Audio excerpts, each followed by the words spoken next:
밤하늘의 별은 영원해 보입니다. 하지만 모든 별은 언젠가 반드시 죽습니다. 우리의 태양도 예외가 아니에요. 오늘은 별이 어떻게 태어나, 어떻게 늙고, 어떻게 최후를 맞는지 따라가 봅니다. 그리고 그 죽음이 왜 당신과 나를 만들었는지도요.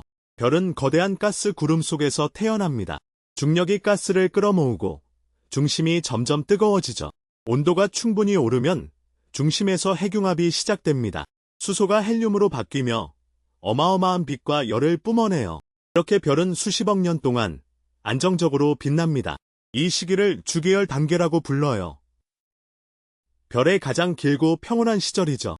스스로 무너지려는 중력과 밖으로 밀어내는 핵융합의 힘이 팽팽히 맞선 상태예요. 이 균형이 깨지는 순간 별의 죽음이 시작됩니다. 우리 태양도 지금 이 단계에 있어요. 한창 때의 별이죠.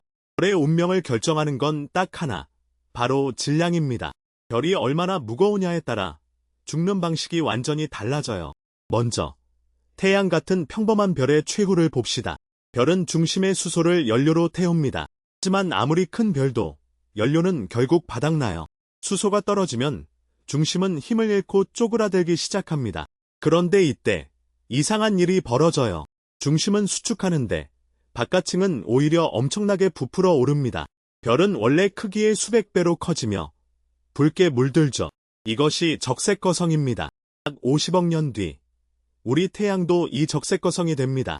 얼마나 커지냐면 수성과 금성을 통째로 삼켜버릴 정도예요. 지구도 바싹 타버리거나 함께 삼켜질 수 있습니다. 우리가 아는 지구의 모습은 그때 완전히 사라지겠죠. 하지만 걱정 마세요. 그건 상상하기도 힘든 아주 먼 미래의 이야기니까요. 하지만 적색거성도 영원하진 않아요. 연료를 다 쓴 별은 바깥층을 우주로 서서히 날려보냅니다.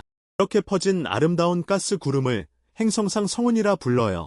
우주에서 가장 화려한 죽음의 장면 중 하나죠.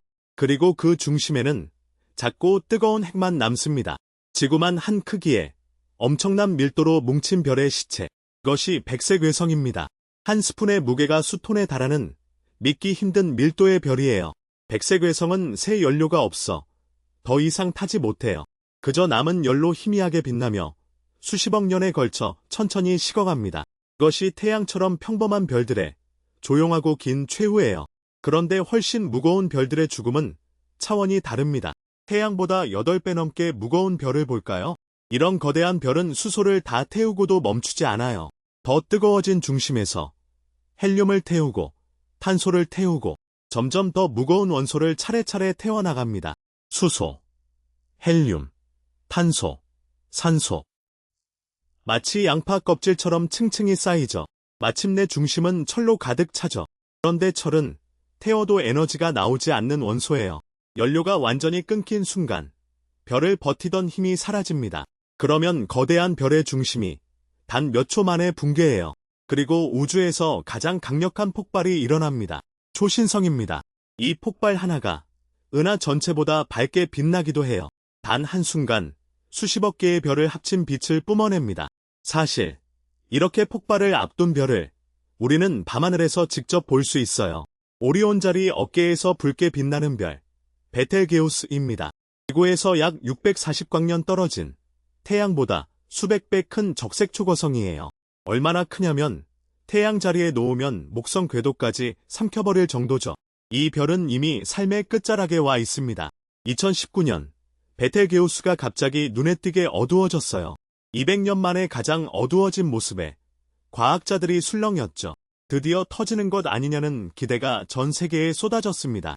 알고 보니 별이 거대한 가스와 먼지를 통째로 뿜어낸 거였어요. 언젠가 베텔게우스가 정말 초신성으로 폭발하면 한낮에도 보일 만큼 반달처럼 밝게 몇 줄을 빛날 거예요. 그게 내일일지 10만 년 뒤일지는 아무도 모릅니다. 그리고 이 초신성이 우주에서 가장 중요한 일을 해내죠. 폭발의 엄청난 열과 압력이 금과 은 같은 무거운 원소를 만들어냅니다. 그리고 그 원소들을 우주 곳곳에 흩뿌려요. 훗날 이 재료들이 모여 새로운 별과 행성이 태어납니다. 당신 몸속의 철분, 뼈의 칼슘, 손가락의 원소들, 그 대부분이 아주 먼 옛날 죽은 별의 잔해예요. 당신이 숨쉬는 산소, 흐르는 피의 철분까지 모두 별에서 왔어요. 우리는 말 그대로 별의 먼지로 만들어진 존재입니다. 자, 초신성이 터진 뒤엔 무엇이 남을까요? 그 답도 또다시 질량이 결정합니다. 붕괴한 중심이 어느 정도로 무거우냐에 따라 두 갈래로 나뉘어요. 첫 번째, 중심이 상상도 못할 밀도로 뭉치면 중성자별이 됩니다. 도심한 한 크기에 태양보다 무거운 질량이 압축된 별이에요. 각설탕 한 조각 크기가 무려 10억 톤에 달할 정도죠. 숟가락 하나만큼만 떠내도 산 하나의 무게가 되는 셈이에요.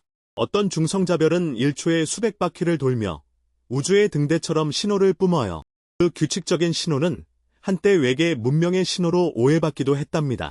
그리고 인류는 이런 별의 죽음을 실제로 목격한 적이 있어요. 서기 1054년, 중국의 천문학자들이 놀라운 기록을 남겼습니다. 어느 날 갑자기 하늘에 손님별 하나가 나타났다고요. 그 별은 금성보다 밝아 해와 달 다음으로 밝은 천체였습니다. 무려 23일 동안 환한 대낮에도 맨눈으로 보였어요. 밤하늘에선 거의 2년 가까이 빛나다가 사라졌죠. 당시 사람들은 그게 무엇인지 알지 못했습니다. 10년이 지나서야 우리는 그 정체를 알게 됐어요. 그 별이 터진 자리에 남은 것이 바로 이 깨성운입니다. 그리고 그 중심엔 1초에 30번씩 도는 중성자별이 있어요. 1000년 전 폭발한 별의 심장이 지금도 뛰고 있는 셈이죠. 1000년 전 사람들이 올려다본 그 빛을 우리는 지금 잔해로 마주합니다. 하지만 중심이 그보다도 더 무거우면 아무것도 그 붕괴를 멈출 수 없습니다. 중심은 끝없이 짜불하죠. 결국 블랙홀이 됩니다. 중력이 너무 강해 빛조차 빠져나오지 못하는 곳. 한때 눈부시게 빛나던 별이 완전한 어둠이 되는 거예요. 별의 가장 극적인 최후이자 우주에서 가장 신비로운 존재의 탄생이죠. 우리 은하 중심에도 태양 수백만 배 무게의 거대한 블랙홀이 자리 잡고 있어요. 정리해 볼까요? 태양 같은 별은 적색거성을 거쳐 백색외성으로 조용히 식어갑니다. 훨씬 무거운 별은 초신성으로 폭발하죠. 그리고 그 자리에 중성자별이나 블랙홀을 남깁니다. 같은 별인데 무게 하나로 이렇게 다른 최후를 맞아요. 그리고 무엇보다 별의 죽음은 끝이 아닙니다. 죽은 별이 흩뿌린 재료가 다음 세대의 별과 행성을 만들죠. 그리고 우리 같은 생명까지도요. 별은 죽으며 새로운 우주를 잉태합니다. 죽음이 곧 새로운 탄생의 씨앗이 되는 우주의 가장 위대한 순환이에요. 그리고 그 끝없는 순환 속 어딘가에서 바로 우리가 태어났습니다. 언젠가 우리 태양도 이 긴 여정을 따라 최후를 맞겠죠.